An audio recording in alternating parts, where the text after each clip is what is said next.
Fuck, I thought we No, were no, done. Great. It's Getting great. right into it. The Yeah. actual recording is higher quality, I should tell you, Michael, so don't worry if you look a little fuzzy in the frame. Your beard looks great.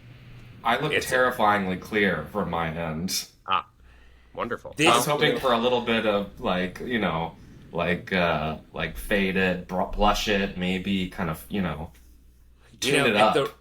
the risk of sounding offensive, I think your beard reminds me of those really famous beards that were kind of making the rounds on the internet.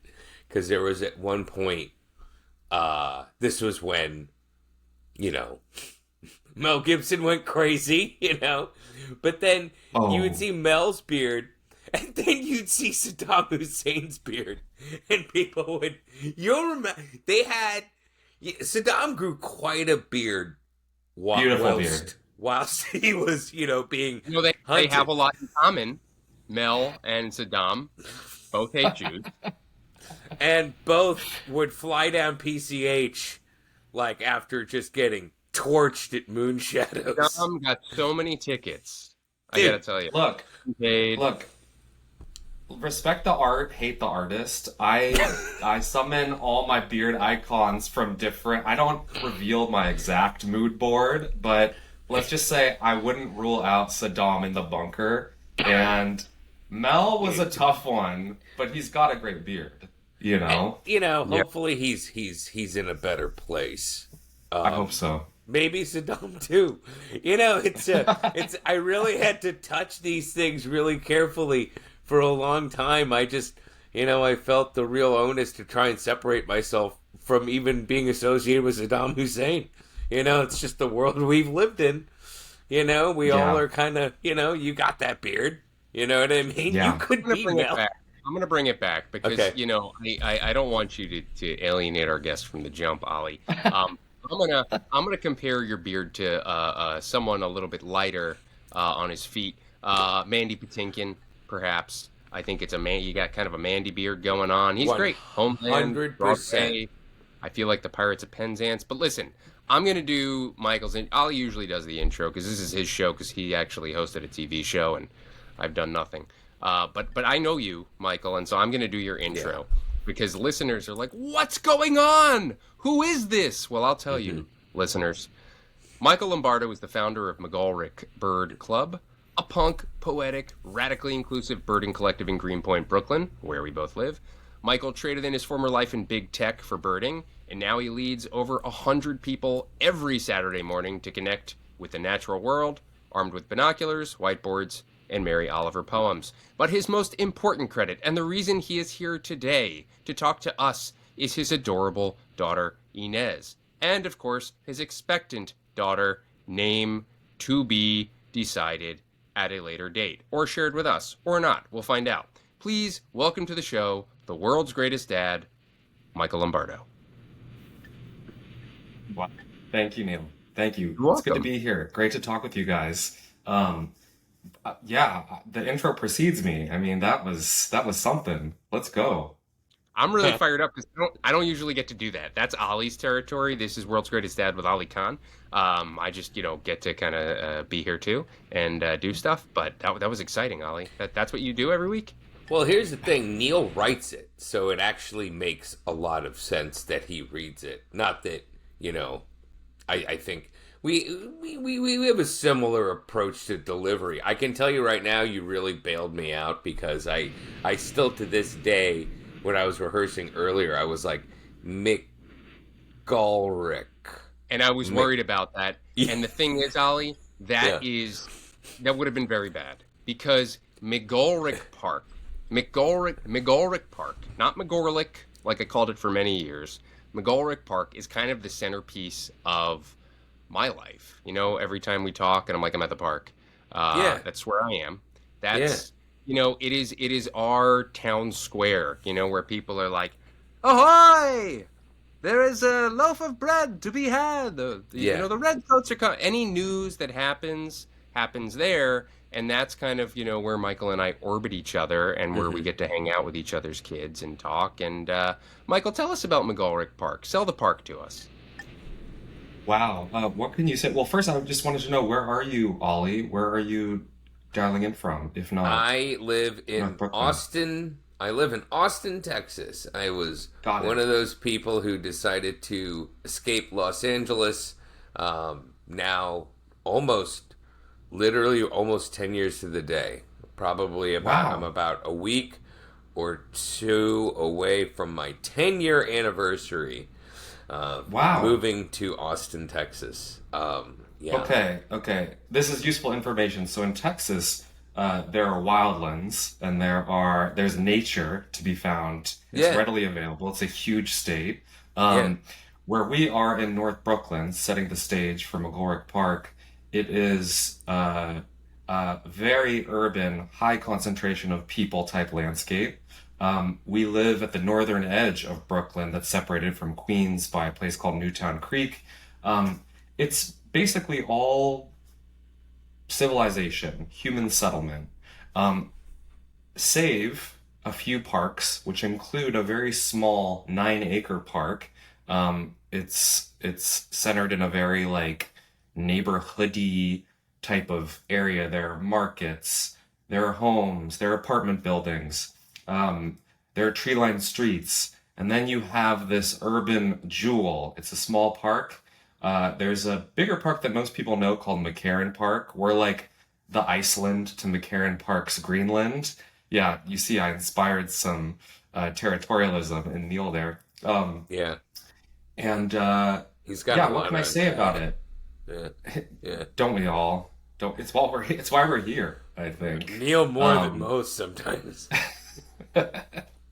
um, let's see. It's when I moved to the neighborhood about 5 years ago, and I did not know about this section of Greenpoint. I checked the apartment out in the dead of winter, and it looked like not much. I told my wife, I was like, there's this dilapidated square where no one is at. But this was the dead of winter. It was very cold. Spring came, and it really is the neighborhood's navel. People concentrate there. They walk through. It has that old kind of like old world commons feel to it. That's all complemented or helped by the fact that there's a historically registered pavilion, so it's like a beautiful old, well, pavilion. I don't know what else to call it. It has like columns, palisades. It's a beautiful structure that used to Hmm. be, I think it used to feature rest areas, but separate bathroom has since been added, and now the structure remains. That's kind of the center of the park. Um, and it has some kind of design that I Googled one time, but it's some kind of French style, like some landscape architectural style that loops everyone back to the center. So it has like this very loopy design that is intended to promote meandering, sauntering, whatever you want to call it, and pushing you back to the middle so that you encounter people or you head back to the market. So yeah, it's a very like charming, um, really nice feature to any neighborhood. I've never lived in a neighborhood where it's felt so much like a village. Like I grew up in suburban Los Angeles and I was completely disconnected from all of my neighbors. I didn't talk to people. There was no main street. We just drove around in our cars. Yeah. Um, and we're suspicious of other people. But here it's like it's like some Oliver Twist shit. It's like there's a Yeah. kid, asked looking for work and the shoe shines and it's a pretty charming place. All Yeah. Um I mean, got Neil to went pick into his a pocket or bit two. about. I'm sorry. Oh, Neil, do you want to I just jump wanted in? to do another bit. I just want to say you've got to pick a pocket or two. That's it. I'm out. You gotta pick it. Yeah. Well, see, Oliver. this is what I was saying. Like Neil goes into this whole bit of like, would you like some bread, governor, or whatever, some sort of like back in the day stuff. I've never lived on the East Coast, but even growing up in the Midwest and then moving to the Western United States, there's a lot of more new. And a lot of the new is just like, hey, yeah, just throw it up there. There was just dirt before. It's not a big deal. yep. But the way you described it, even by its design, and also Neil's whole bit of kind of taking it back to the colonial era, reminded me of when I would take these history based vacations with my parents, and we would go to places like Monticello, like Thomas Jefferson's like castle, and they'd be like, Thomas Jefferson had design, it's like these guys like kind of like really learned everything. Like when I was in college, I was like, I don't need to learn about magic or witchcraft. I'm just doing this because it's an easy class. But, there were other people who probably like paid attention. Thomas Jefferson paid attention in school. And he probably had a hand in designing this park that, wasn't just like, just throw in something and hopefully the homeless people won't embank themselves there. It's like a real wondrous place. Like, Yeah. wow. They were we like don't really have proper that here. learned. They were like learned with emphasis on the Ned. Like they gave a shit. They were really building something. And the Midwest, my wife is from St. Louis. I'm not sure where you grew up, but That's it where I'm feels more. from. Is that where you're This is from? really From the yeah, Lou? and when you said You guys- L.A., what's that? Well, Do you know Michael's wife, Trisha? where'd you go to high school? Well, they usually. Yeah, that's what they ask. Where'd you go to high Yeah. school? That's such Yeah. a St. Louis thing. She I don't went know. to, It depends how old she is because it could have been a different day. You know what I mean? I'm She's, older. I'm much uh, older than Neil. She's 38. She's 38. She went to MICDS. Let's not That's linger where I on it. went. Dude, shut up. Oh! That's where I went. Yeah. Years older, Michael. Wait, can I do a Wow. quick MICDS bit? So of course, Yeah. I visited, and I went to the campus, and I went I to know. like a public school in Southern California, and I go to MICDS. It's a very beautiful, high quality school, and there's like I think the sign that really hit me was like, it was like the observatory or something, or like Yeah. the astrology wing or something. And I was Yeah, like, yeah. to my wife, you should be further in life. Like, I think we should. Dude, it goes to show you. It goes to show you, I don't care where you go to college, it only guarantees you spent a bunch of money. And I'll tell you, it was always big, but I graduated in 1995, so I got 10 years on that, right? A lot of Yeah. that stuff was built, after I'd already even graduated college. But you mentioned observatory. See, back in my day, I feel like the school cleaned up a little bit. Some of these schools, they're kind of like colleges. They get into a campus arms race. They're like, we've got to build a this, we've got to build a that. And they just raise money and money and money. And it's very true with universities, and the tuition goes up, and it's just like never ending. Back in my Right. day, and it was still, like a prestigious, but lots of backward elements too. I want to say they cleaned up their act. Almost everyone has. Even Mel. Yep. Maybe. I don't know, but maybe. But Maybe. when we had the observatory, that thing was like unused. And there were two guys in my class that were like, we want to start an astronomy club. Can we have access to this little observatory? By the way, this thing looks like it was in a park and abandoned, right? This was just like unused, old, whatever, right? Now, the two guys who started it, one of them was definitely one of the biggest potheads, like, by far. Like, this guy, yeah. And within, like, a few months, the telescope, which was, I think, valued at $10,000, was stolen. They were like, where did it go? And they ran a huge investigation. There's like, no way. These two ding-dongs start an astronomy club, and they lifted the frick. I mean, we don't know. We don't know. Whoa. It's worth revisiting. But, yeah, you just brought in a flood of memories. Schools weren't always as prestigious as they may appear. Certainly not in my day, Neil. So don't feel bad about your public school education. It's not about Thank you. if the book is used or new. It doesn't matter. It's the words. Yeah. And 100%. we're all in the same place. We're all on this same recording. So does it, We all who made cares? it. We all ended up in the same place, for better or worse. And that place, Absolutely. fatherhood, guys, we always bring it back, Michael. And you are a dad. And speaking of the park, you are a dad who spends a lot of time at the park with your daughter. Take us back, because you lived a life before fatherhood. You're a person first. And maybe, I don't know. What was your life like before Inez? And then walk us through finding out she was coming along, and how has everything changed? Just give us the whole last 4+ years. That'd be great. Thanks. Oh, first of all, thank you for seeing me because I'll catch up with someone. They're like, the first thing is like, how's Inez? And I'm like, fuck you, okay? I'm a person, and let's start with me and like how I'm doing. Um, uh, yeah. So this journey of fatherhood has been a fantastic one. It's been incredible. I didn't always know that I would walk this path. I was very suspicious of first monogamy and then matrimony and then parenthood. Every milestone, I was like, I don't know, that doesn't look quite right. So I moved towards them very slowly. But I became a dad at 39 was when Inez was born. And I guess my story really is that I had been working in big tech for about 16 years at the time. And so the story is like in 2008, I sort of on a lark moved to San Francisco when big tech was really popping off. I lived in Los Angeles at the time after school. Um, and I found myself in this city that was really growing. Big tech was really landing. Prices were going up.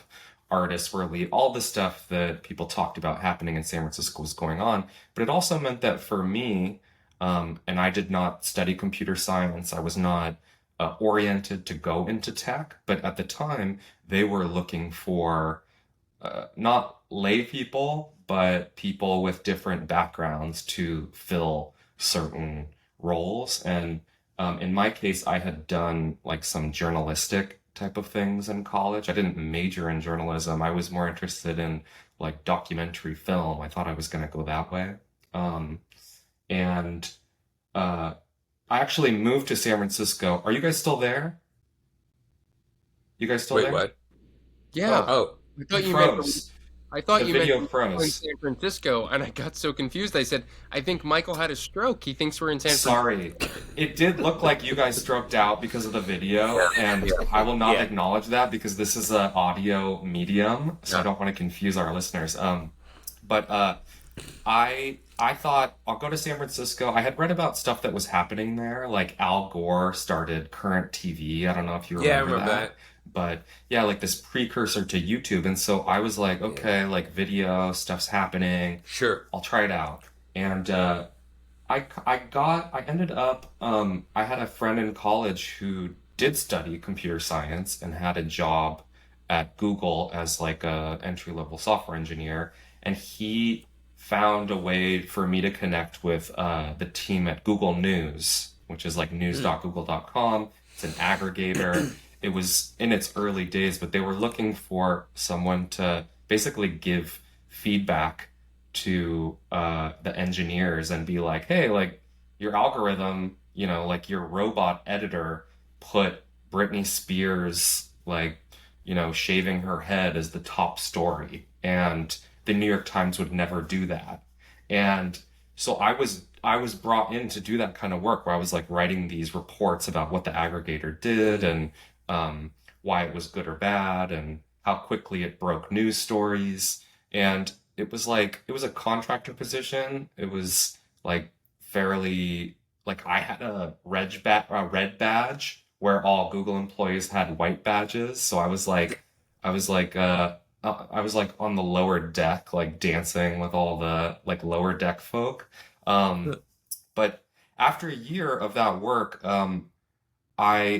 I, my goal at that time, because everybody was shitting their pants over Google, and they're like, it's the best company. They give you free meals. There's a lap Yeah. pool. It was like very much in the zeitgeist that I had hit some sort of jackpot. And Hmm. so I said, you know what? I'm gonna tether myself to this industry. I'm going to make myself important to this team and get a job here. And so I kind of maneuvered and manipulated my way into a point where after a year they were like, we want to convert you to a full-time employee where you're a Googler and you get the white badge. And um, during that time I had discovered, I know this is not about parenthood, but I swear this will probably pan out in some sort of grand narrative. But during the time I had discovered these processes by which software engineers get feedback where they do this thing called crowdsourcing, which is not thought of in the way of like raising money, but it's more like Google developed its competitive advantage by showing two versions of its side by side results. Like if you imagine the query was like Obama, they would show the existing search results and then they would show a version of the search results that they think are better to what they called human raters. And these were people who worked at home and just all day reviewed Google search results. And I, through my work, figured that system out and sort of became good at uh, like turning those tasks into Google News tasks. And so I kind of became like the human evaluation guy. And I'm saying all this because although I did transfer, I sought out a job at YouTube a few years later because Hmm. YouTube is part of Google. And my idea going into Silicon Valley was like, oh, I'll get into like the cool media video space. So I did go to YouTube a few years in, and I was working in that human evaluation space. But I was also in this industry where I was sort of seeing it as like a non-combatant. Like I was like surrounded by software engineers, statisticians, like dorks, like real math nerds. Like YouTube on the inside is not cool at all. YouTube on the inside is like math nerds. And those are the people I found myself working with. And it was like really good from a career perspective for a lot of reasons, but psychically, spiritually, like I'm using kind of comically, but like just for me existentially, I knew it was not a good fit. But 16 years into that, I became a dad. And so I was unhappy with the work in part because I was kind of among the wrong tribe. But then there's the other dimension, which is I watched the tech industry change from this place where when I joined, I was really drinking the Kool-Aid and I was like, we're bringing more information to people. Google News is educating people. Hmm. It's going to be a more informed population. Hmm. YouTube, how do you beat that? We're like sharing the cultures and subcultures of the world with people. It's so beautiful. It's so magic. Hmm. But by the end, the tech industry had become what it is today, which is sort of a cigarette industry where the goal is not to educate people or inform them, but it's to keep people tethered to their devices and keep them using those devices. So I'll sometimes say, like, when I started, there was no smartphone. And I lived in San Francisco and I walked around and it was this beautiful city and I looked at my neighbors and the hills and the geography. And by 2012, 2013, everyone was looking down at their phones. Um, and their attention was captured. Add to that that on the inside, I watched, I could see the videos that people were watching. We had tools that would show it's very simple to look at the most popular videos per country, per city, per age group. And it turned out that the most popular videos were not like hour-long documentaries about, history. It was like the top 10 ugliest people. That was like the most popular video. And, And and who was number one, Michael? this poor motherfucker in Manchester. No, I'm just kidding. I don't remember. Um, name's Awesome. Jerry. Um, but the other thing I'll say is what also started coming through was videos like, oh, Hillary Clinton is a Satanist. This was in 2015 or 2014, and I was like, what the fuck is this? Yeah. And so the industry was changing and my role became one where yes, we sometimes worked on projects where we were like Hillary Clinton being a Satanist is like we probably don't want to boost that up or give that too much attention. So let's like find videos like that and get our humans to label them and then we can train machines to maybe not recommend them so much. Hmm. But ultimately those efforts were not like the drive shaft of the teams that I was on. The teams that I were on were like, we need people using YouTube more. We need people Yeah. using our products more, and we Yeah. cannot lose market share to TikTok and the like, these other Yeah. competitors who will show you anything. So I mention all this because I became a dad in 2022, and I was still working at YouTube, and I was still disillusioned and conflicted about the organization, the direction that it was going in. I grew up watching The Simpsons, and you guys may remember and or have talked about an episode where Homer, I think he quits the nuclear plant, but then he goes back and he has a sign that is from the nuclear plant that says like, "Don't forget, you're here forever," and he puts pictures of Lisa on it so that it says, "Do it for her." Do you guys remember that episode? No, but It's I'll a go back super to it. daddy moment. Yeah. And in my mind, I was like, okay, I'm a dad now. I'm chained to the desk. I have to do this forever. But then I was coming back from work or finishing my days, and I was like, not happy with what I was doing. And I was looking at my months old daughter, and I had this energy that was like on balance, a very negative one, a very like depressed one. And I was like, actually, this is an exchange that I cannot make. Like, Mm. if I'm gonna do something for her, it's have to take the hard steps towards leaving this very comfortable lifestyle that I'm leading and move towards something scarier, more unknown, but that's more aligned with my values and something I feel proud of. Because ultimately, um, financial considerations, of course, are a thing. Maslow's hierarchy of needs, providing for a family is a thing. But my experience was on the other end where I was like, everything's comfortable, but psychically, I'm making too big of a sacrifice, and I don't want to do that as a dad first, let alone a person. I mean, I had 3 really good years at Google where I still believed in the mission and I was happy. And then the rest, I was kind of conflicted about it, but I feel like it took becoming a dad for me to be like, this trade-off is not worth it, because when I'm looking at my daughter, I'm not filled with love and satisfaction and pride for who I am in the world, and something has to change. And so 1 year into my daughter's life, after a few years of therapy, after like hard conversations with my wife, after spreadsheets where I was like looking at the viability of the risk I was about to take, I left the tech industry in 2023. I will never go back to big tech. That much is certain. And the same week that I left big tech, I started hosting these free birdwatching outings in McGolrick Park, because that was very much something I knew I wanted to do. It also, I amused myself by thinking of it as like a karmic penance, where I was like, okay, I spent, how many years being complicit in the capture of the world's attention. So how about I spend my time doing the opposite, which is educating people in a very small, non-scaled way about this practice that I found that is kind of like the opposite of doom scrolling or attention capture, bird watching.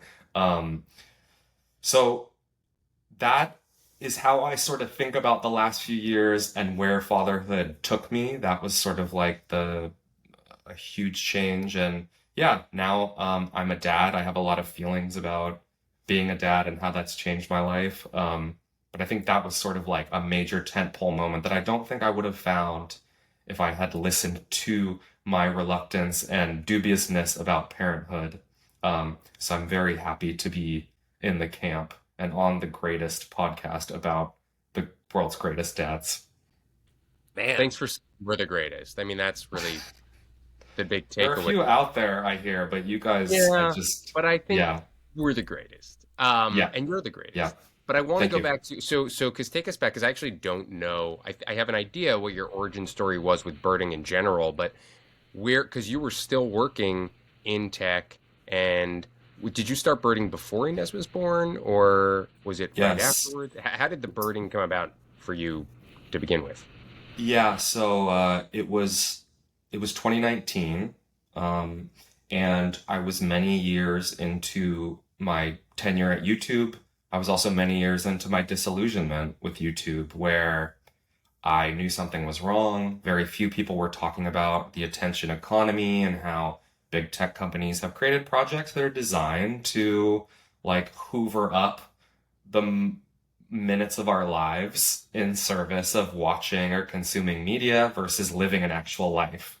And so I was experiencing these things, but I felt very alone and crazy, besides like a few other coworkers who were similarly sensitive to these like these like cultural movements that were happening. I mean, even after the 2016 election, which was largely fueled by like the consumption of misinformation and disinformation, these big tech companies still were very reluctant to like take ownership of their role in what was happening outside of tech. Or they were just like very inclined to sort of PR their own perspective on things and be like, look at all the great things we do. We're teaching people how to fix their toilets or whatever the fuck. Um, so it was 2019. This is like this is a weird anecdote that I don't feel like is completely connected, but I feel like it adds a bit of drama, and so I should tell it. In late 2018, a woman scaled the fence of the YouTube headquarters where I worked and started firing a gun. And she shot a YouTube employee and then she shot herself. And she was a creator who was disillusioned for some reason. I mean, she definitely had mental health issues. But I mention this because in late 2018, I was in a body pump class at YouTube. I was in like an exercise class, and the fire alarm went off, and I started walking outside, and people were rushing back inside, screaming that there were gunshots. And so I hid inside the gym.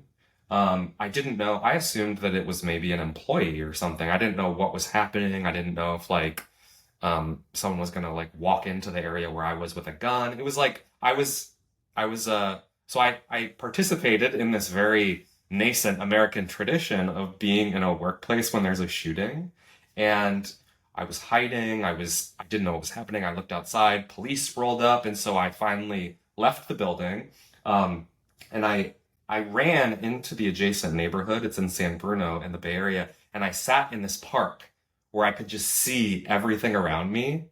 And I was sitting there.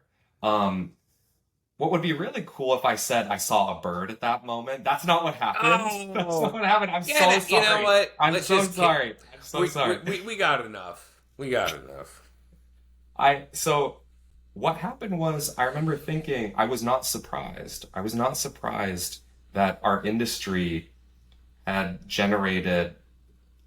inspired even this small shard of madness. It doesn't like totally connect, but that's what was going through my mind. And a friend, after that experience, I wasn't super PTSD or anything, but I was like bummed about it. We got one day off, so I had one day off after the shooting, and a friend told me about this book called How to Do Nothing. It's by this artist who I'd kind of been vaguely familiar with. She lives in the Bay Area. Her name's Jenny Odell. It ended up being on like Obama's reading list. It's not like a super niche book, but in it, she mentions bird watching. But besides talking about the things that I'm pointing at, which is just like attention capture, how to regain it, how to re-engage with the physical world, it's like kind of an academic-ish book. So some chapters are about like labor organization. Some chapters are about like performance art. But bird watching is this motif throughout the book where bird watching, she holds it up as this example of reclaiming your attention. So I was very dubious. I was like, is this really where I'm about to go? Like buy a pair of binoculars and go look at birds. This is very strange. Is this it? Like, I was already kind of like the eccentric guy in my friend group, but like this sort of did feel like a step too far even for me at the time. I was like, I'm a character, but like bird watching, it's just, I don't want to cement my status as the oddball, but I walked outside, very dubious, a little embarrassed, and I just for the first time was like, okay, I'm just gonna like notice every sound. I'm gonna like look for movement, gonna see what I encounter. And within 45 seconds, I heard this cheep sound that just caught my attention. I didn't know what it was. I was standing under this row of palm trees that was like literally 20 feet from my apartment.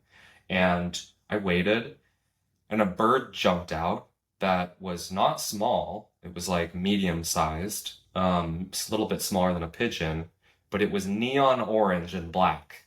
Mm. And I had never seen so beautiful a bird, let alone within 20 feet of the apartment where I'd lived for many years, in a city that I'd lived 13 years, in a state that I'd lived my entire life. I took a picture of the bird. There's an app called iNaturalist where you can like plug in a photo. It was recommended in the How to Do Nothing book. You can plug in the photo of like any life form, and computer vision will help you identify the species or tell you what it thinks it is. And so it said hooded oriole, which was a bird I had never heard of. I was going to guess oriole, but I thought that would be, you're stupid. You don't know anything about birds. I thought no, man. I defy the birder stereotype of being patronizing and dismissive of other people's bird moments and or suggestions. But yeah, a hooded oriole is a type of oriole. It's found almost exclusively on the West Coast, throughout California, mainly in like Baja California, but they nest in palm trees, I later learned, and that's why I saw it in the palm trees. It was building a nest. It was breeding season, spring, summer. So this is a strange factoid, but they're year-round in Baja, Mexico. But because Californians have planted ornamental palm trees are not native to like Los Angeles, let alone San Francisco. But because we planted them, those birds figured that out and started cruising up the coast and about as far north as San Francisco, which is a like relatively strange habitat for them. But they come every year. I had lived in California my entire life, so I'd had 35 years up to that point to see this bird. And it was just this moment that I'd later learn in birder culture is called your spark bird, where you have this like binary, I haven't noticed any birds, to, oh shit, like I've been missing the real world. I haven't noticed anything. I've been living with my head up my ass. I've been addicted to my screen, like whatever, like it's so night and day where it's like, okay, as soon as I turn my attention up and look for birds, not only will I find them, but I will find these vivid, beautiful species that are like sort of living interesting lives. This came because every day I would go walk and wait until the oriole popped out of the palm tree, which it did.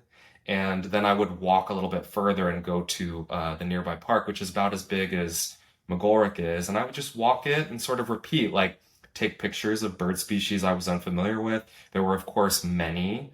And that practice of walking with my senses turned on hit me in the way that I think like a yoga or meditation practice hits people, where it's like, oh, I have to do this. It makes me feel really good. I feel better after I do it. I feel better while I'm doing it. But also, with birding, you're kind of tapping into like this primal hunter-gatherer thing, where it's like, oh, like human animals really are supposed to use their senses to go into wild areas and like notice what's going on and use our brains to make sense of it. And I just felt really awake. I mean, I felt very human in what I was doing. And also, I felt like present as fuck. Like I felt like I had not been that present since I was a 10-year-old, like in a forest or like imagine, playing a game. And like, I felt very alive from this practice. And so that was it. It just became this slippery slope where every day I was doing it. So I was, of course, learning. And then the pandemic hit and I hated my job anyway. So I really leaned out and I couldn't be monitored. So every day I was traipsing into Golden Gate Park, finding more species, learning more. My wife got a job in New York City around that time. And so in 2020, we left San Francisco and drove across the country, and we stopped in different places, including birding hotspots that I tricked her into letting us stop in, like Tucson, Arizona. She was like, "Why are we going to Tucson?" And I was like, "It's a very It's a interesting little bit town. There's so farther much south if history." you're coming from San Francisco, dude. It's faster, baby. It's I a know. sneaky route no one knows about. I'm The a little 10, disappointed you in her know? MICS education that you were able to convince her to drive to Arizona when you're coming from the Bay Area. There was no telescope when she got there because it had disappeared under suspicious circumstances, so she couldn't really orient herself well. That's Amazing. one of her Achilles heels. But nice, yeah. Yeah, and I just sort of I learned more species, and that's it. Now I really can't go a day without. I mean, I'm almost always noticing birds because my senses are turned on and I'm familiar with the species that you encounter every day in New York City. But during like bigger migration months, especially May, spring and fall in New York City, many birds pass through New York City that you don't see the rest of the year. And so I'm like a birder by all definitions. I will like look for exotic species. I'll sometimes like go after a rare bird that I haven't seen. I can like talk the birder talk, but I'm also like I recognize the shortcomings of birder culture that I think led to my initial dubiousness towards it and like reluctance to engage with it. And so for me, I've kind of been working within these outings and then like on some complementary projects, just trying to talk about birding in a different way. Dare I say, like rebrand it, like just bring it to lay people who would otherwise have no reason to encounter it, because I think birding still pulls in the types you would expect, STEMmy types, biology nerds, whom are all good people. I don't mean to disparage them, but I feel like when I started and really got into it, my friends and family were like, "Are you okay? Like, you're really into birding?" And my whole project has been like, okay, those people, like the weirdos, the creative types, the yogis, the skateboarders, the addicts, like all these camps that I have felt affiliations for over the years. I want to make it a little bit more accessible to them. So that's how I found birding, and that's yeah, kind of what I've been doing with this outing. Well, and I'll say too, what's really cool, Ali, you don't know this, but because obviously your, motivation was driven by your own kind of disillusionment and wanting to get out of the screen and kind of just like do something more meaningful. But what you've created too is, much like my social life revolves around McGolrick, that playground and all the parents. Not everybody is a dad. And I think like you've created a space for a lot of, I would say like early to mid 20 somethings, although everyone's welcome, any age, creed, race, ethnicity, POV, you're welcome at Bird Club. But I do know that you have a lot of 20 somethings who it's kind of like their social hub on the weekends. And people have like made friends. There have been relationships that have formed through Bird Club. I mean, romantically, probably some breakups. I don't know, probably, a lot of fireworks. And like, but I think that's so cool and exciting and weird that like that's even like the bar is so low for our socializing today that like you just saying, "Hey everybody, we're just gonna go walk around the park and look at birds every Saturday," has created like this meetup. And you created almost, I don't know, is it a third place? That's what all the kids are saying.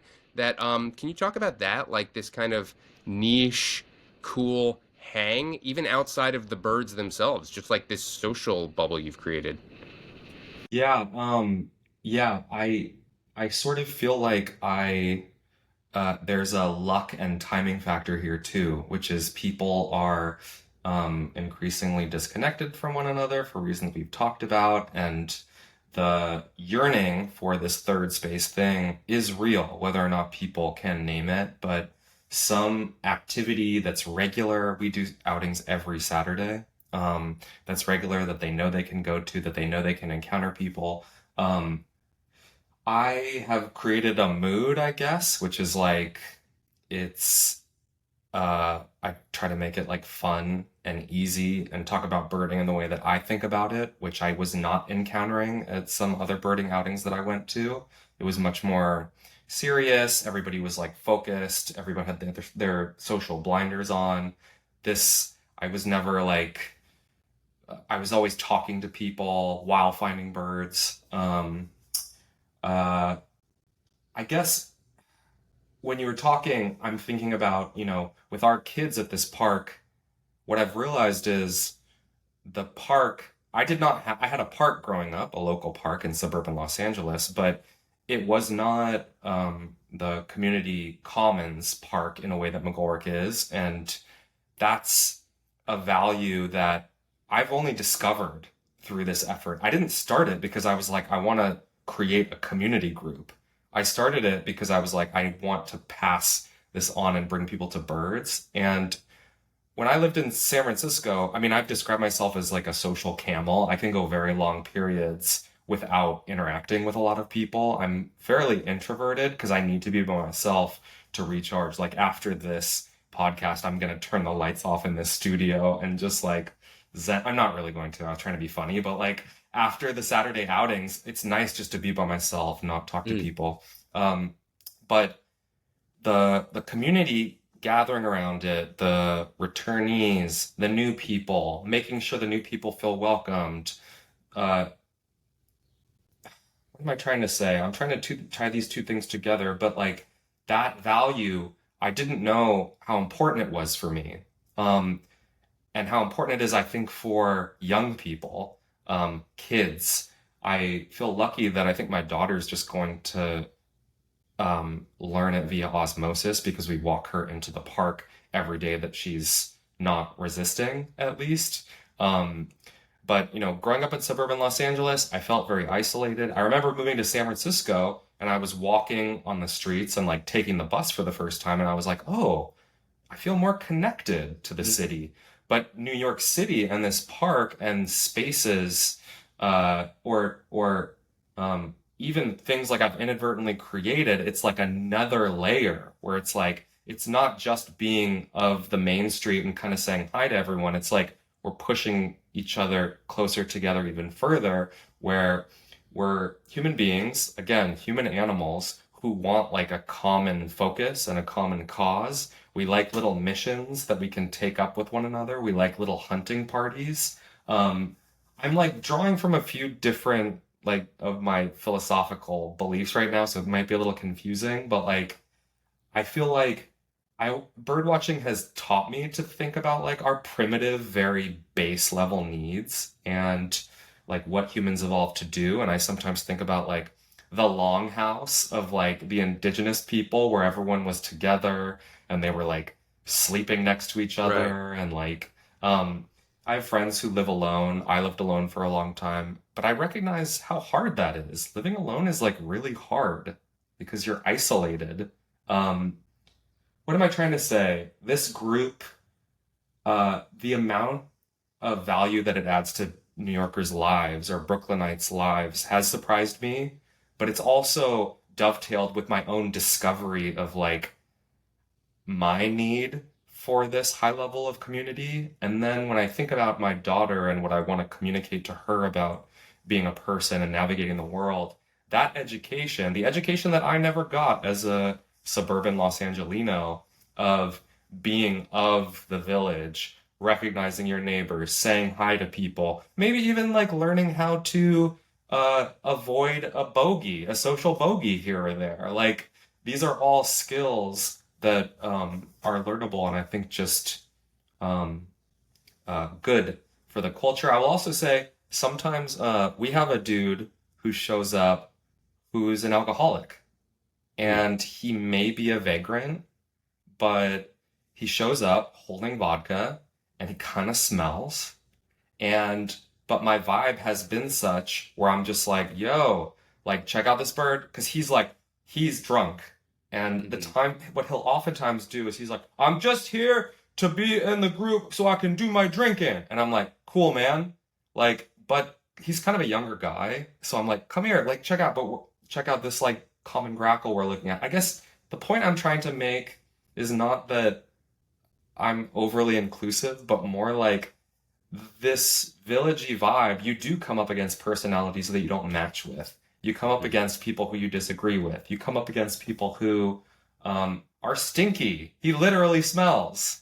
Yeah. But navigating that, getting comfortable with that, I don't know, man. I don't have like a grand theory about what it does for our culture or why it's necessary, but something intuitively is like, people need this, people want this, and I think it's good for how we interact with like one another, and maybe the world. I don't know. I don't know what I'm saying, you guys. No, I think, look, there's a lot of interesting things about, first of all, like, I think as dads, we realize, like, and we're guilty of it because we're on our screens too. But, we look at our kids, Yes. and especially, I think, generally speaking, our era, because we didn't grow up with a personal device in our hands, we're like, oh my God, my kid's childhood is spent so much on the screen. And my life watching his childhood, I'm looking at my own screen. So that's huge, and that's something very important to unpack about, I think, why this has caught on so well. Another thing, and this is a perspective I have, I have to say it. I try and pretend like I'm only in Austin and not in Texas, but I live in Texas. This is certainly a hunting culture, right? And like, I don't mind talking to other people and hearing what they do and stuff. And when they do describe, the art, the act of the ritual of hunting, like it's more than just like stalking an innocent animal and murdering it in front of its family. You know what I mean? Like, there's tradition, and you're engaging in the environment. Like, at some point, something in school from my MICDS days said nature versus nurture, and how you actually find yourself as a human understanding the world, putting yourself in nature. And I think you've created something where you can engage nature without hunting, which would frankly turn a lot of people off. A, B, you're doing it in a way that's not only social, but it's social in the construct of arguably the most socialized city in America, certainly New York City, where you are in a public space and you will have to deal with a vagrant who, is still a person, and you're finding a way to kind of find that balance. And certainly I'll just say this, like, I think, and yeah, look, on paper too, when I'm reading this thing, I was like, oh my God, this birder, I gotta tread carefully. Thank God you responded so well to my beard jokes. But, like, it's cool how you approach it, because on paper, someone could absolutely read this like a Portlandia character, and you're far from a cliche, and because I think the joke would be, elitism, and rather you are all about being inclusive, as inclusive as possible when you've got Johnny Vodka in the group as well. So well done. I think that's a lot of cool things. It's always interesting when you find something that goes, hey, this is taking off. Why now? What's happening? Why is it sticking? And ultimately, like, why is this important? Yeah. Two things. The phone thing, it's so amazing to me. Because clearly I think a lot about this. I have a lot of emotional baggage based on my experience. I'm like spending every Saturday sort of preaching against this. I do an opening thing where I talk about sometimes my past, but more just like bird watching being the opposite of our screen addled experience. I will go home at the end of the day and my daughter will be doing something fascinating or strange or weird, and I still feel the fucking gravitational pull of my phone. And I still want to touch the explore tab on Instagram and and and wire into that. Mm-hmm. And I mean, I'm so much more cognizant of most people. I think it just speaks to like the addictive power of this device that we found ourselves holding. I recently bought a light phone, which is like a dumb phone that removes Instagram for your phone. The idea being like I could only do it on my desktop because I do use it for this birding project, and it's Mm-hmm. become like a necessary evil. So I've been experimenting with that. There's also this app called Brick where you can like, I have it in my studio where the idea is that I touch my phone to it, it like locks Instagram when I go home. But I feel like there's this need for sometimes these like radical approaches to just making sure that we're present with our kids, whether they're doing really interesting things and or like the mundane, irritating shit that they also do most of the time. I Mm-hmm. mean, I want to be there for that. I really do. Um, uh, but it's hard. It's hard even when I'm thinking about it and talking about it a lot. The the hunting thing is interesting because I am a I have no interest in bloodshed. Um, Birding and hunting, the really birders and hunters have this major overlap where even some highly respected birders have come out and they're like, I've discovered hunting, Mm-hmm. and it taps into the same things. There is also like they're doing population control sometimes, like deer populations get out of whack because their natural predators have disappeared. Mm-hmm. Um, so yeah, it's all that to say, I don't have any plans on going hunting, but because I've been hit so hard by like this birding thing where I'm like, oh right, the stuff that we're designed to do opens something very mysterious and powerful that feels good. If someone in your neighborhood invited me, I'd probably be like, okay, fine. Ooh, Like, I'm not, yeah. yeah, like I would probably try it. I want to try it with like a bow and arrow. Like, I want to go real, Kill like doing myself. like a, yeah, it just, well, actually, Yeah. that could be worse. I I would hurt. guess, Yeah, I don't. I don't trust myself with any of this. You know what I mean? Like, oh God, I'm gonna hurt myself. But you brought it up, and I think it's interesting because you literally to take these two terms. I'm a yeah, birder. I right, hunt deer, and you think they're so opposite, and they're not. right, And I think when you find that interesting, crossover, that common ground. It's interesting. I think as also too another thing. Just the state of the world right now. We're on our devices too much, and it feels like we are hopelessly divided. And here is something where literally you would go on paper, like, come on, my guy, birding and deer hunter. Are you kidding? But there totally. is, there is. I mean, from what you're Yes. saying, it's like, and that instinct, something that's just, it's not in here, but it feels it like emotionally, primal thing. It's very fascinating.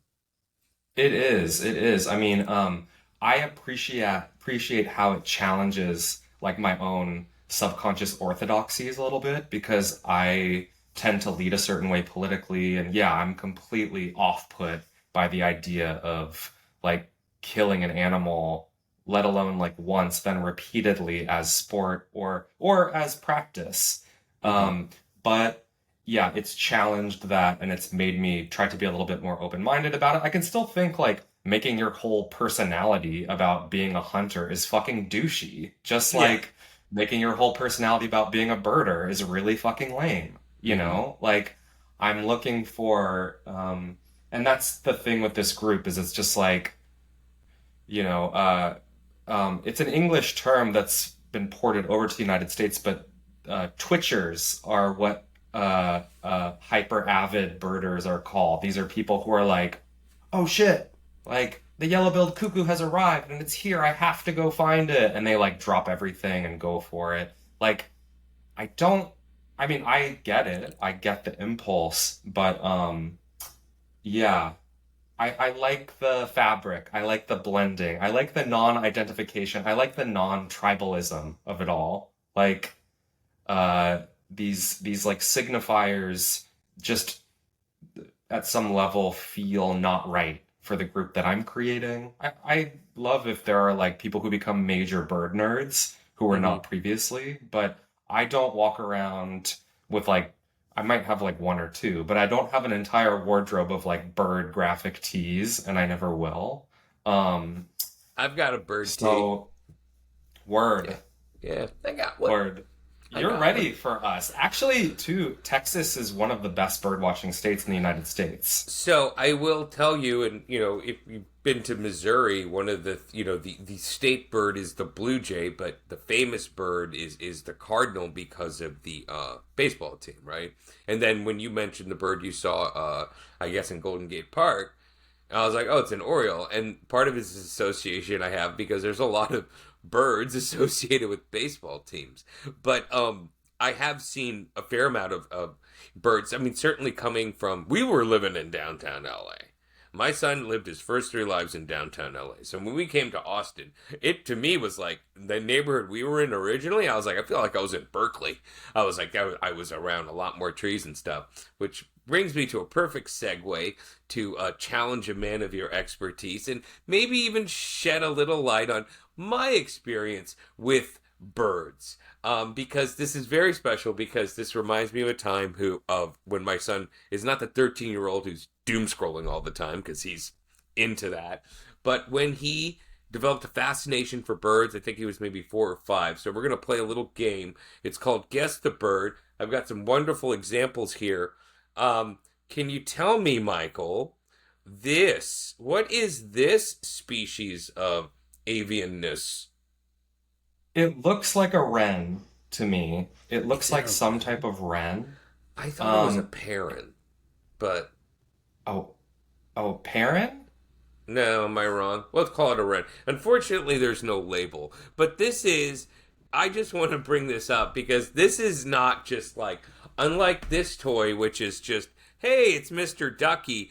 This speaks to the interest my once little boy had to birds. He had this thing. Like, you had to go find this. This is, this was not in a Disney movie, Neil. Not in any of those movies you watched in the 90s that you feel obsessed with sharing with your kids now. This is a product of nature. If you believe in God, God made it. I don't know. Does it squeak and make a noise? Yeah. Crap, it's dead. I mean, it's, well, it was never alive. Dead bird. So The squeezies. if it's called a parens something, it's not a United States bird. That's like a different country. But I'm saying red. See, I'm getting into birder mode now. But Get out of here, Michael. If it's not a United States bird, they gotta come here the right way. That's flying in, going to get their visa stamped. What if after all that I said about being a cool birder, I was like, it's not a fucking parens, okay? Like, that's some kind of other bird. Clearly, the tail is diagnostic as a bush shrike. Hold on. We've got a few more. Ooh. Yeah. Ooh. That's an easy one. That's a scarlet tanager. This bird, when it's winter in New York City, this bird is in South America, okay, like Venezuela, Colombia, all right? Suddenly, the world turns, it starts to warm up, and these birds, en masse, will fly north, up through New York City. They will travel from Colombia, Venezuela, they will travel during mainly April, May, up the eastern United States only. They're not found west of the Rockies. So you can find this bird in St. Louis. You can also find it in New York City. Mainly New York and St. Louis, they share the birds. West of the Rockies, it's a very different story. But This is an eastern bird. And then after May, like June, this bird will be upstate, and it will be in Canada, and that's where they breed. And then in fall, the scarlet tanager will come back down. So we'll see it again in like September, October. It will go back to Venezuela, Colombia, where it will spend the next winter. So this bird... this bird's a real face melter. Like, when you see this one in person in a New York City park, which we have in small McGolrick Park, people lose their shit. And they're No way. Cool. They're sparks. I mean, for the scarlet tanager. Yeah. Scarlet tanager. Easy. What else we got? All right. Like I said, when I found this, I was like, this is not something specific. This is too anamorphic. But he was in the same bin. Finally, we've got this guy. Sure. Yeah, that's easy. Red-winged blackbird. This one's found across the United States, I mean, it could in theory be a tricolored blackbird, but I'm just gonna go red-winged because it's the more common one. But this bird is, yeah, found like near marshes, near lakes. If you go to Prospect Park in New York City, or any lake really, or marshy area with cattails in the United States, you'll hear a characteristic, chonkale is how it goes. I had to make one That bird was sound while I was on incredible. this podcast. Chonkale. Chonkale. That's our red-winged blackbird. They famously, this is a male. The females are like much browner with sort of like some brown stripiness. But I think the males are very like polyamorous. Like they have harems of females around them. I'd have to like look that up to make sure I'm right on that. I haven't read it in a while. But I feel like it's worth discussing maybe on a dad podcast because I frankly cannot understand the added headache of multiple wives. I don't know if you guys have had any like polyamorous dads, but that We seems haven't like had a complete Mormon on garbage yet. We'll to work me. on that.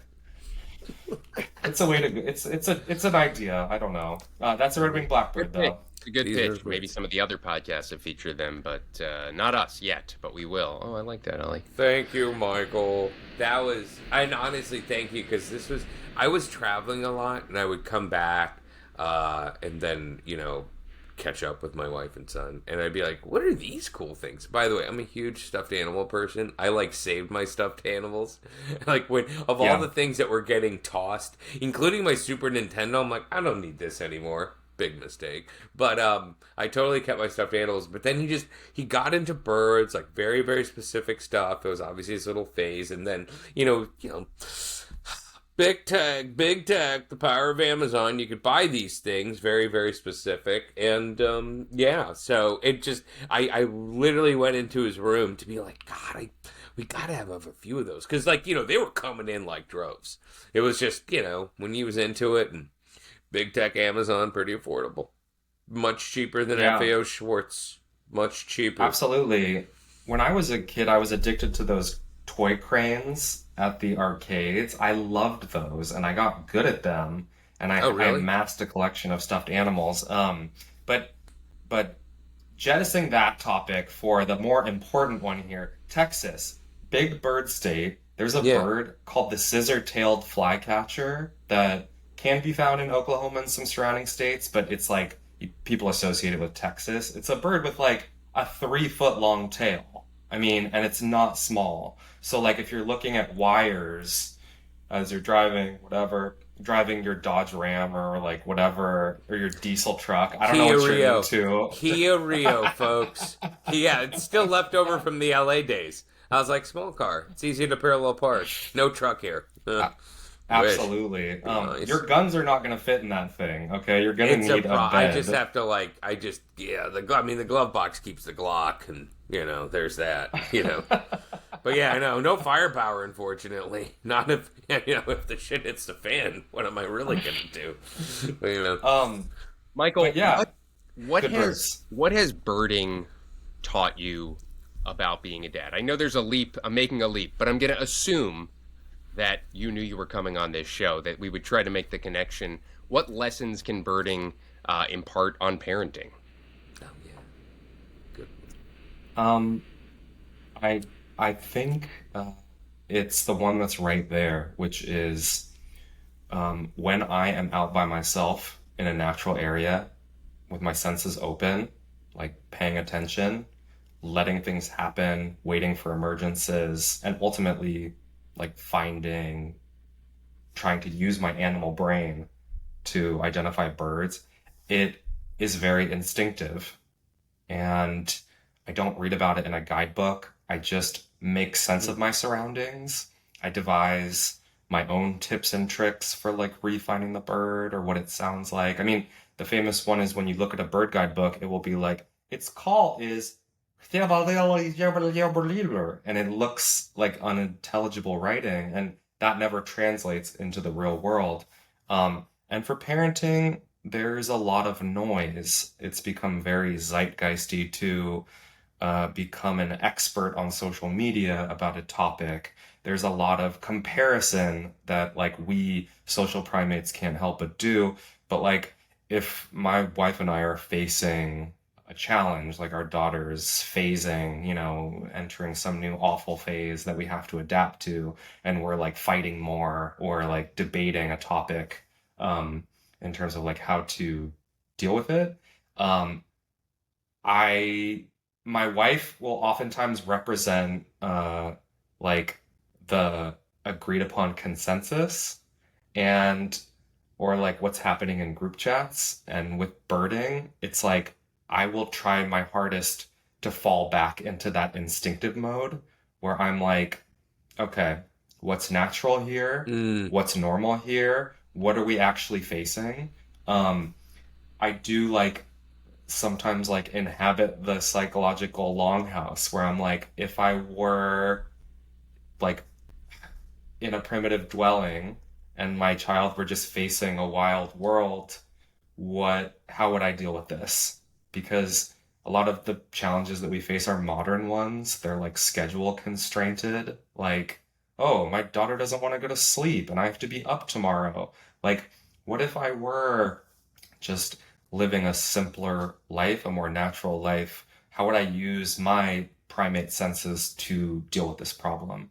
So I don't know. I feel very self-conscious saying that. I feel a little cheesy, but like that I birding has allowed me to tap into like that thought algorithm where I'm like, okay, how do I ground myself and then figure this out versus like what are people telling me is the right thing to do? What should I be doing? Like um so I think maybe that is just like dads out there like fall back into your animal senses, like sniff it out, like smell your child and like figure out what's like irritating them, what's annoying them, go from that route as opposed to like Googling it and like I mean, I seeing what just feel generative like AI says. meeting you and literally learning about your journey from working at YouTube to all the way up until 2022 to going,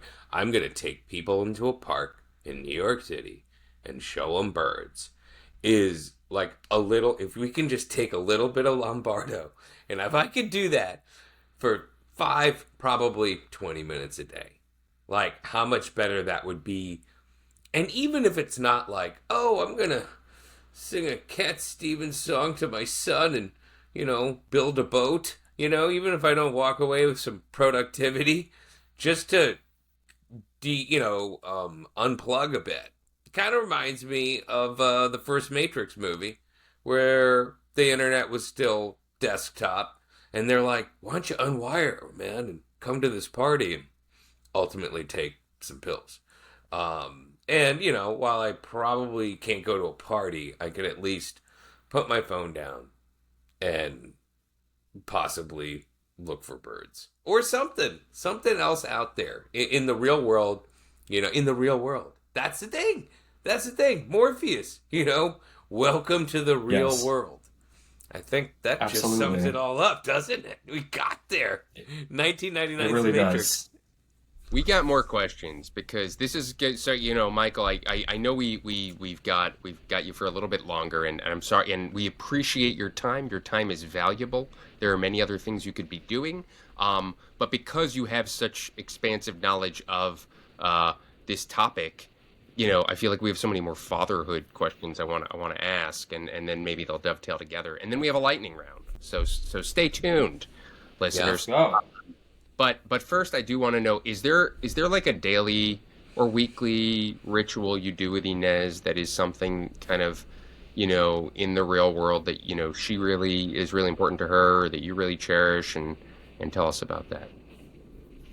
Um, the most ritualized parts of our interactions are I push her in a stroller to school most days. My wife uh, commutes, and so I do pick up and drop off most weekdays. Um, so that's one area. The other is reading books before bedtime. Those are like, those are definitely go-tos, but those are like a little more have to do's. And on a really good day, because by the way, when you were talking to Ollie, like I still struggle, like I said. it's if you can get 15 minutes unplugged, fuck yeah, that's it. Um, but on a really good day, we get back from uh, um, picking her up at school, and I am just in active play mode. Or it could be, I guess, like at the playground on the way home. But I need to be in some zone with her where um, sometimes it morphs into bodyguard mode where I'm just like making sure she's safe as she climbs around and does stuff.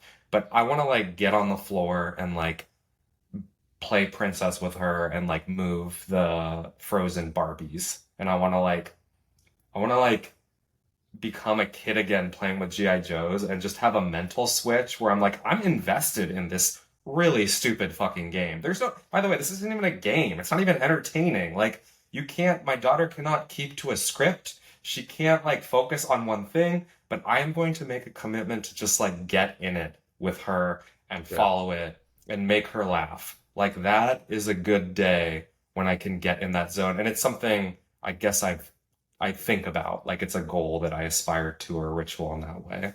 Um, is that right? Does that kind of answer the question? Yeah. And there's no right answers, just like parenting. We're all just figuring it out and pretending that it's the right answer, right? I Yeah. do want to talk more about screens though, because I know this is a big thing for you. I knew about the dumb phone. I call it the dumb phone, not the light phone. Maybe that's offensive. The light phone. But you know, because Inez is getting older and screens are pretty omnipresent, and you have a personal baggage or history with it, and it's just our culture. You know, you made the comparison to cigarettes, which I have before too. But the more I think about screens and tech and technology and I almost think it's a little bit more akin to like the food industry, because cigarettes are not a necessity, but food is, right? And I think like the food, there is a polluting of food and chemicals, and you need it. You can't not eat food. And I don't want to say we need screens, but there is this feeling that you know, you're going to get left behind if you don't have an awareness or an ability to interact with them, right? And so, you know, you could go overboard with food. You could eat food that is bad for you. You could eat food in excess. But at the end of the day, you need food. And I do think about even in this conversation of unplugging, you mentioned using the app that Jenny Odell recommends. I also know that, you know, Twitter has, you know, or what it used to be called Twitter, you know, helped start social movements, you know, that have been like very revelatory and positive. And so like, I guess I'm going to wrap all this up into how do you see the push and pull of screen use, and what is your plan, at least at this moment, for your daughter and children in the future, of how you're going to allow screen time and like, you know, kids and screens and all that. What is your theories on kids and screens? Yeah, I will oftentimes discuss it as this monolith, and it's not. There are some products that are delivered via screens that are worse than others. Even within YouTube, there was a like vernacular where we would say this is delicious versus nutritious Mm. content. That was how the executives thought about it and talked about it. Um, and we always wanted to have like a bit of nutritious too. Those were the broccolis alongside, it was never phrased this way, but like the highly processed addictive food over here. So yeah, I guess like shitting on screens is that's too far, and that's not my intention. The internet is amazing and it does a lot of wonderful things. Uh, iNaturalist is like, I think the New York Times wrote an article about iNaturalist, and they were like, this is an example of the best of the internet, and I definitely agree with that. Mm. Um, so yes, screens are a part of life. Screens, it always cuts both ways. Technologies usually do. I think my orientation is born from the fact that the negative side is completely underrepresented in like most discourses about it. Certainly from the inside, when the tech companies are talking about their own offerings, but just like as a culture, yeah, we haven't realized how highly processed the rest of the stuff that we need to or want to consume is. Um, so when I think about my daughter, it's still a little far away, and I think I'm gonna like bake in some of that instinctive like on the fly judgment as we get there, when we get there. But what I understand is because I do listen to a few podcasts that meditate on these subjects on like a weekly and biweekly basis. Um, there's one called Your Undivided Attention that recently, I think it was that podcast that had this author, I think his name is Jonathan Haidt, and he did a lot of research about, it was, long story short, the correlation between um, young people's like depression and anxiety and the increase of social media. And clearly they were correlated, and causation is very hard to prove, but the correlation is like undeniable. And he recommends like a few approaches that I very much plan to try to like initiate when I'm a little bit more of age and she's of age, but like it has to be a collective approach where every parent in the class is making a coordinated effort to like not bring smartphones into the mix. And I recently discovered this dumb phone, and um through friends who have kids who are a little bit yours aged, Ollie, but like the kids chafe at it, of course, where they're like, I'm not using a fucking shitty phone that only texts and calls. But like, I definitely want to start there where I'm just like, smartphones are fucking lame. Like, I want to coordinate it with the parents where we do want to be in contact with our kids. Right. That's an important thing, especially in a big city where you want peace of mind. So I think dumb phones are definitely an angle that I will like explore and push and bring to the table when I'm coordinating with other parents. Will I be too tired when my daughter's a little older to do all of this? Maybe, and I have to figure that out. I think in the short term, I do.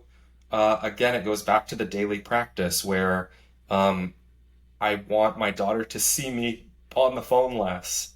So I develop that subconscious muscle where she associates daddy with the device. So that's like something I'm doing in the short term.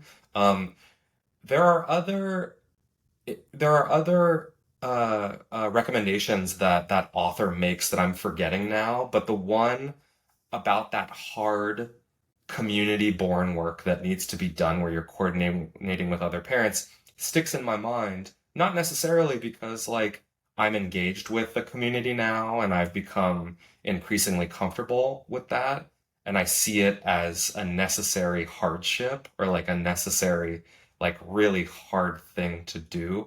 Um but yeah, intuitively that feels right. So I'm thinking about that a lot.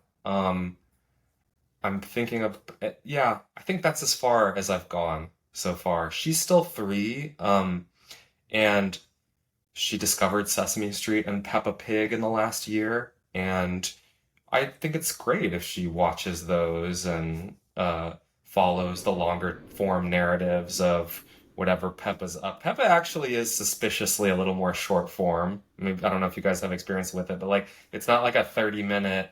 I guess Sesame Street, the same could be said about that, where it's like these bits, like I would never let my daughter watch TikTok. I'm not gonna do it. No, Like I that would love type of Michael, consumption. make sure that Inez doesn't follow Elmo on social media. That doesn't seem good. oh, Yeah. that would be Elmo's a little powerful. cloud chasing bitch. Like Yeah. like Elmo will do anything for a like. No, I don't. It just that type of consumption I'm very suspicious of at YouTube because TikTok was eating YouTube's lunch in terms of Hmm. young people. That was like a big Yeah. alarm that was going out. It was like, oh my God, young people are abandoning YouTube, and that was when YouTube Shorts came out because it was Right. like, oh well, this is an effort to pull them back in. But I don't think training kids to consume bite-sized information where they're flipping for the next dopamine hit is cool. Well, So my wife and I don't use those products. Yeah, I mean that's the thing. I'm saying this as like the naive parent of a 3-year-old who can kind of manage my daughter's life, and I'm not like cohabitating with a fully formed adult who is going to hide things from me, who is going to like have. I mean, the social pressure of like being the only kid in class without X. That's why I'll try to yeah, like there's preempt that. it, but that's so hard, I I mean, it's think funny. Shira sent me this thing the other day that was this woman talking about being a teen or preteen and how like she was getting bullied for not having a smartphone, when she was younger, and so her parents caved and she was happier, and then she started getting bullied on the smartphone, and it was like, yeah, if you think you're getting bullied IRL, just wait. Guess what? The bullies can find you on the phone. It's way worse. Absolutely. Yeah. Absolutely. And by the way, I don't mean to sound like I'm passing judgment on parents who are struggling with this shit. I mean, Oh, it's there's fine. so You do many that all the time. days. This is a judgment-free zone where Okay, you can judge. Yeah. that's my Yeah. favorite. That's Oh my yeah. favorite when those two things Totally. are aligned. Let it rip. But like, there are days when we're drained, we're at our lower ends of the spectrum, and we're just like, fuck you, go watch Peppa Pig Yeah. for as long as we need you to. And I will never, like, as a parent, you just don't have unlimited energy. Those days where I'm supposed to be, like, on the, WhatsApp group with all the other parents in my class, like, it's an ideal. Like, I realize how easy it is to aim for those things from here, but we have to aim. We have to aim and do our best. And going back to your question about birding, I learned it by going 15 minutes a day. That's all I did. I looped my park for 15 minutes, but I did it every fucking day. I filled the bucket. So those small actions do add up, maybe. And with the IRL stuff, with the non-screen time stuff, I think we just have to push for a little bit, and it'll go longer than we expect. Ooh, Kyle, we're not ready for you. No worries, we have man. another guest on. Fantastic. Can you Kyle, hop back on in 5? Yeah, not a problem at all. This is my first time interacting with this platform, so do I go ahead and... Oh, no worries. same. All right, so do I just exit? All right. Yeah, can you hop off and then, because we're just wrapping up with Michael. Sure. Sorry to interrupt, Yeah. fellas. No, No, you're fine. good. You're good. You're good. You guys are doubling up? So here's the thing. I thought he was scheduled for next week. Yeah, I know. I was like, here we go. I'm a little confused. Yeah. I know. So Michael, this is the part where I use Adobe Premiere to edit these sections out. Okay. Yeah. These things, they don't just happen. Hold on. Let me, I'm so sorry, Michael, that happened. I don't So care. Who unprofessional cares? and so unprofessional. And I'm glad, but I'll also say I'm glad it happened with you, a friend. Yeah. Yeah. No judgment. Kyle. Meanwhile, Standby. I'm judging Neil. I just Judgment didn't free have and free to judge. I didn't Yeah, have hey, the heart look, to tell look, that guy, Ollie, like, hit the button that says leave. He's a week early, but you know what? If he's ready, we can just do it. I actually didn't do my research for him, so I'm going to ask if he can come back. All right. Kyle. If he, I mean, he has the calendar invite. We can just be like, hey, it's cool. Yeah, or just tell him, hey, I think we're doing this Listen, next week. We don't need Michael. to waste Michael's time. Should we dive No, into all right. some hard-hitting questions again, or lightning Well, round, hold or on. what's Ask going those on? other 2 questions that I texted Yes. you, and then we're going to cut this out, and then we'll go to lightning round. Michael, you're the best. Thank you for giving us so much time. Now it makes of it course. seem like I'm just a puppet and Neil is the puppet master, but that's kind of true. No, I am. So, I think Judgment free. we found a way to kind of lean into this because it is all about our kids. And here's a question for you. What is something that perhaps you inherited from your upbringing that you do not want to pass down to Inez? Ooh. The topic of my weekly therapy session. The way I've come to describe it is like there are 2 dance moves. One that my dad taught me and one that my mom taught me that I am aiming to avoid. I will teach her a litany of other moves, maybe a bad one here or there, but the ones that I will consciously avoid,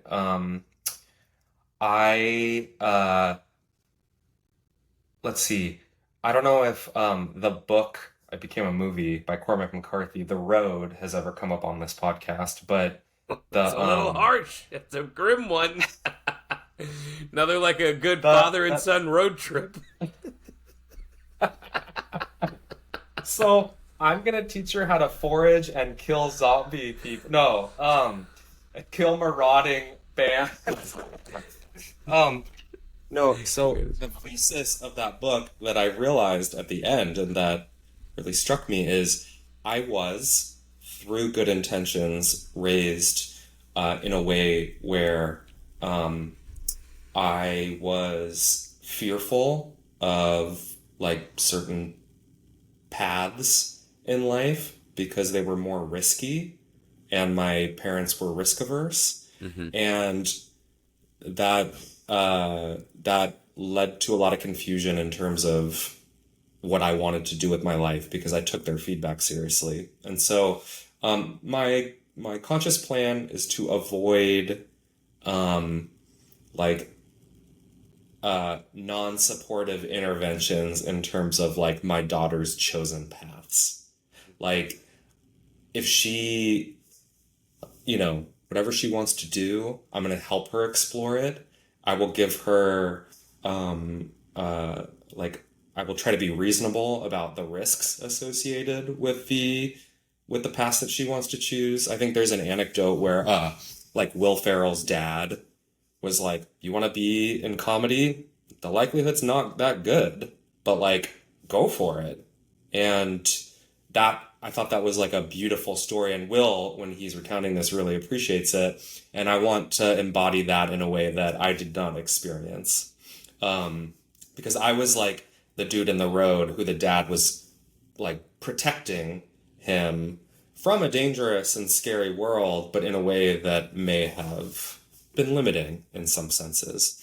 So that's definitely one way. And, actually that's the major one, I would say. The other one is just like a generalized anxiety about life that my other parent imbued on me, that I spent a good amount of time like learning, curving my way out of it. I will say, going back to our earlier conversation, hyper socialization that the village encourages is something that I do feel like will counteract any like anxious, or agoraphobic is too strong a word, but like I said, I grew up in suburban Southern California where everybody was isolated and neighbors were looked at kind of suspiciously and maybe judged. And that is not something that I want to heavily impart on my daughters beyond like the reasonable, like, here's how you avoid bogeys, and you can be gentle with the smelly drunken guy while not getting locked into or overcommitted in a conversation with him. So those two things, sort of like less fear, but like more practical fear, but also over-indexing like on the supportive piece. Those are two things that I'm very like conscious of as I raise my daughter, because as you guys know and have probably talked about, you can very easily reflexively get into those well-worn grooves based on what you were raised with, in my opinion. So we're gonna flip it. What's something you do want to pass down? Was that the original question and I just went that way? No. Or No. was that... Like, no, You said avoid. Okay. Yeah, Okay. I said avoid. No. Like, no, you answered it correctly. Cool. Now, is there anything from your parents you do want to pass down that you learned that, you do want to pass down? Yeah. My parents, they exposed me to the world of art. They took me to museums. They took me to plays. We had art in the home. That was something that they were not allergic to. Like a lot of my college friends, I could tell, were raised in very different environments where they were suspicious of art and artist, or they were dismissive of it, or the narrative was like, those people are jerking off. I personally believe in the importance of art as a way of like, whether it's like storytelling or it's just like pointing at like the ambiguity of the human experience, the mystery, the great mystery. It doesn't have to be like a logical, articulated practice, just like the yeah, they gave that to me, and I will definitely pass that torch on to my children. What Beautiful. was like some of the more memorable? I feel like you maybe saw some contemporary art, if you will. Not that I would take it, I assume, the jerking off part was more metaphorical. But yeah, what was some of the We more? No, Neil, you live in New York City. I know all about this art stuff. The National oh Endowment for the Arts. I've heard things. we went to a there's a gallery called Farshaw Gallery in Greenpoint, the neighborhood we live, and they do have like more challenging art there. And I definitely did wheel my daughter. She was like a little bit pre-conscious, I think, but there was the artist. It was just two naked people in a glass box, and I was like, "Fuck yeah, dude, Brooklyn! Like here we go." Um, I it wasn't. It was more just like my parents. Think the thing that comes to mind is they talked about artists and who they were. Georgia O'Keeffe, and Right. she lived in New Mexico, and she did these flowers, and maybe like I think my parents did talk about what they represented, and like um um experiences like that. And then there was just but it was more like sort of just like a quiet reverence for the Hockneys, and like that's how they were spoken about. My parents both have artistic cores. If you want to like tape this all together, my dad is sort of like a self-denying artist in a way, and that's what led to the Cormac McCarthy road illusion, where it's like, don't do this, don't go this path, it's too dangerous. So it kind of goes hand in hand, where it's like they imbued this appreciation of it in me through talking about artists in reverential ways. But yeah, Georgia O'Keeffe's, Hockneys, visiting Los Angeles museums that I didn't fully understand, but that I knew there was a magic to them. That's what comes to mind. You struck me as having an artistic soul. It wasn't just the beard. It was in there. It was in the voice too. It was in the voice too. Nice. Thanks, I- man. Game recognizes game. Oh man, I don't know what I got going on over here. It's a real question. Michael Lombardo, I don't buy it. Ali Khan is going to take you through the dad go. lightning round. Are you ready? Let's go. All right, For here sure. we go. Lightning round. All right, Mr. Lombardo. Parenting motto in 6 words or less. Holy shit. Um, I'm the first two are some uhs. Yeah. I get it. Um, follow your instinct. There you go. Yeah. That certainly. So tracks. that's so cliche. It's so cliche. This is the lightning round. I'm gonna Let's- say this. let's- That's kind of like our big thing. I didn't write a book. Yeah. We're not experts. It's just like I think you kind of intrinsically know what to do, and if anything, much like what you've discovered with this birding outing community, things make sense in the herd. Kyle, I emailed you. We're scheduled for next week. My apologies, guys. I'm excited to be a part. We'll see you next week. Sorry, Are you Michael. good for next week? Absolutely.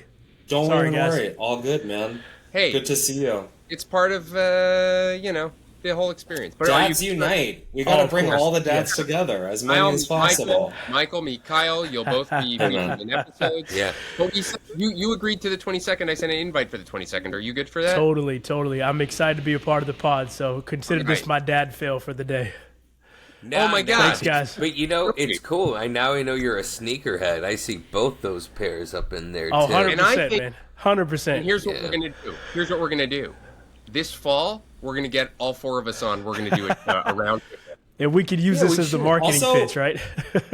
Dude, dad fail of the day. I'm There it taking is. that. I love that. There it is, Oh, man. see? Yeah. I've got no more space for another one, It so resonates, obviously. next I week. get out of here. Kyle. No problem. All right, peace. Later. All right. Okay, lightning round.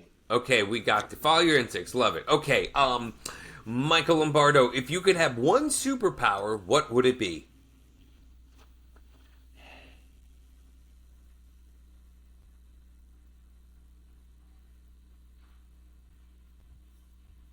What the fuck? Oh, I have a guess. I'd have a good guess for you, but yeah. I know. Flight is right there. It's a little on the nose. So am So I. this is not because I'm thinking like parenting. Is it like parenting related or just anything?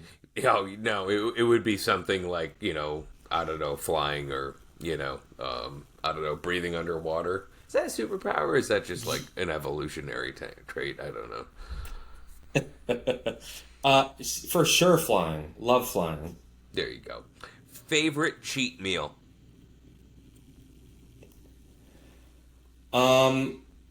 Just bags of chips. Just whole bags of chips. My wife calls it chipping. She knows something's going down if I'm just in front of that bag. No fucking bowl, none of that garbage. It's Yeah. just straight from the top to the bottom. Chips. Totally. It's better for the environment. Why waste the water washing a bowl later?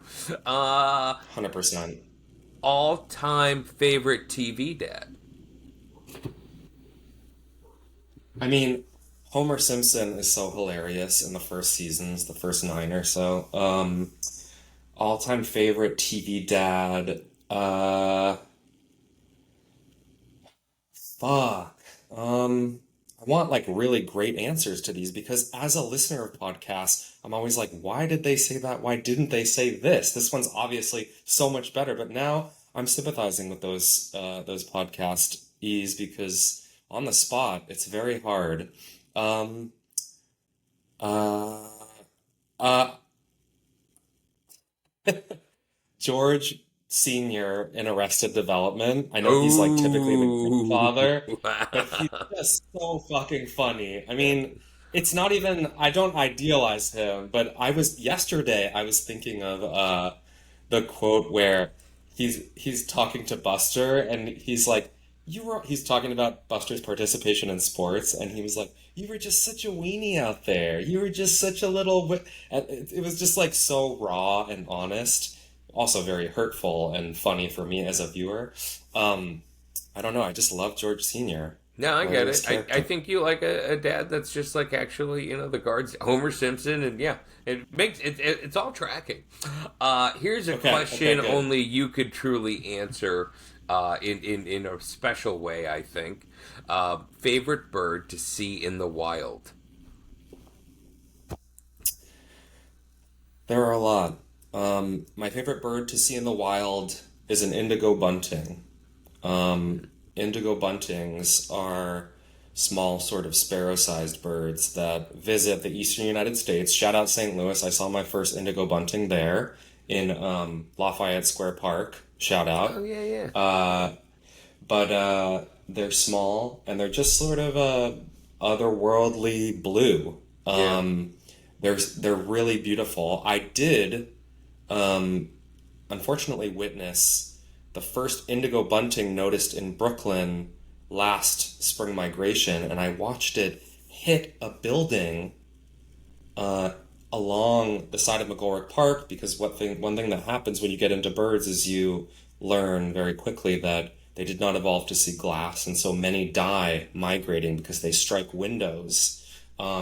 There is a growing awareness about this. There's also been like talk of legislation that requires making many windows bird safe, but because of this awful experience, I have this like yin yang connection to that bird where it's so improbably beautiful, but also I've seen like the dark side, the memento mori, if you will, and it was the indigo bunting that took me there. So for that reason, seeing one is always a special quasi spiritual moment. Dream bird sighting. I have a guess.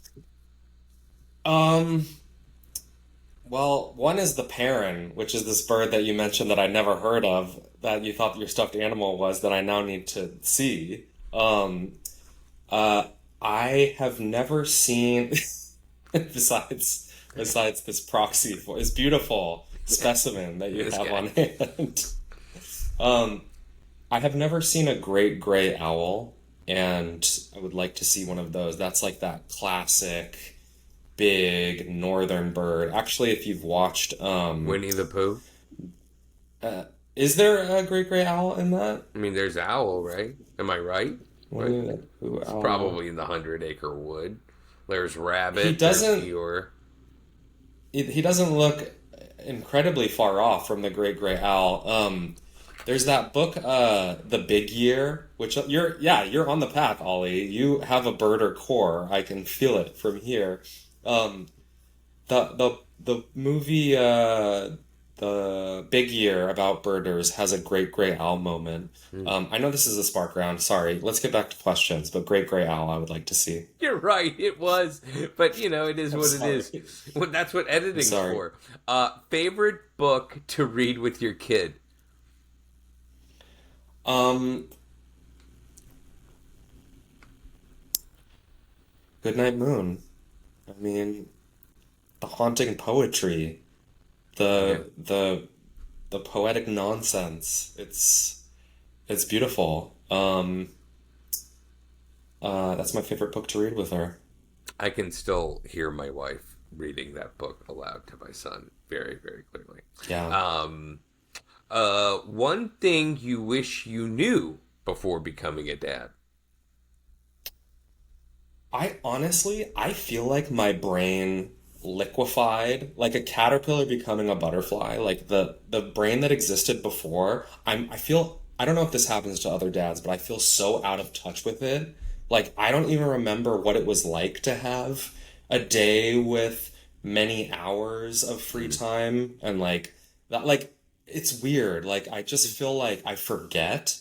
But you know what? That leads me to the real learning, and that is that becoming a dad, whether it's like the chemical realization of a biological imperative or not, the happiness, the joy that comes from being a dad is so overwhelming, and that it's been unexpected for me. I mean, I, I, it's in a way, it's like discovering birds. Like the prior me, I feel bad that he did not get to experience birds in the way that current me does. And being a dad it's the same way. For me personally, I look back at old Mike and I'm like, you had no idea what you were missing out on. Not that I wanted him to start earlier. He was not ready, but Right. that awareness, like the dominant narrative that I think created that sense that parenting is so crazy, that your life is over, that it's a nightmare. I mean, none of those things played out for me. It's been a consistent source of joy. So that's something I wish I knew before doing it. But it's also no regret because I think when you're in a phase of new joy, you're just happy to be here. I'm happy to be at the party. I'm happy to be at the Totally. party. Yeah. Are you hitting something? I keep hearing like a no? Is it the mic? Is it that? Yeah. Yeah. That? Yeah, I was. Sorry. I was touching my phone. It was touching my fucking phone. There we go again. Say once again, Oh, we need to put that phone down. How about this one? Favorite method of transportation? Michael stopped recording. What happened? Oh boy. This one's a real fucking mess, huh? It's a longie. Is it That's coming? good. That's good. I'm just gonna have to edit a bunch of shit, which is fine. Hey, Sorry, are you- dudes. Sorry. Oh, are you recording again? Yay! All right, so this is a good lesson that smartphones really ruin things. 100%. It was weirdly connected to my computer and my AirPods somehow, so when I disconnected, the whole system crashed. It's a metaphor. Ollie, Favorite- pick back up at favorite method of transportation. Oh yes, that's right. Michael, favorite method of transportation.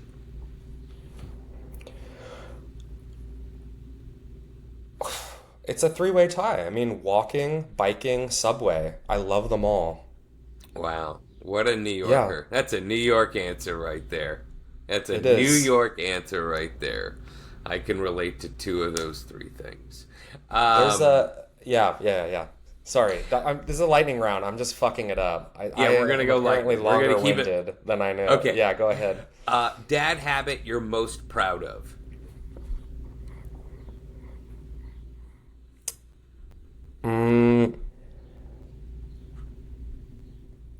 Um, oh, fuck. I mean, besides the one we talked about before, like engaging, deep engagement, focused engagement, even if it's just for short periods of time, honestly, the things that comes to mind is like getting along with my wife, like being a happy husband and like that having that energy in the home.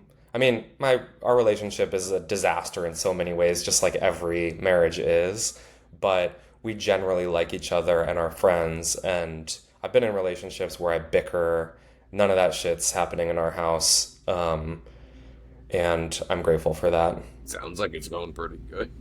I mean, that sounds good to me. Could always improve, but yeah. Well, yeah, ain't that the truth? Best kids song that gets stuck in your head. Um, Let it go. Let it go. Get it out. I know that one. Yeah, it's there. It's never Wow. going away. There was an answer. Wow. And I think there's something that's very apropos to your child's age and those kinds of songs. My kid's more into Kendrick Lamar now. It's a lot easier to kind of accept that as part of the program. One book every dad should read. Um, How to Do Nothing by Jenny Odell. Sick. Uh, or The War of Art. Not The Art of War, The War of Art, which is by Stephen Pressfield, and it's about doing the thing that you should do, but it's also about making a daily practice of it. It goes back to what we were talking about, filling the bucket drip by drip. Read the War of Art. Very good dad book. Not The Art of War. I am waiting for the day when we have a guest on who actually says The Art of War. Maybe he brings up Machiavelli. I'll be talking about Tupac. Last question for Michael Lombardo. It's been a real pleasure. Especially part of it is because I got to relive a chapter of my son's childhood because of your passion. Here Last for it. question for you. Best part about being a dad? Uh, Less anxiety and depression. There's no time for it. I fill it with being a dad, and I don't question myself as often. There's no rumination.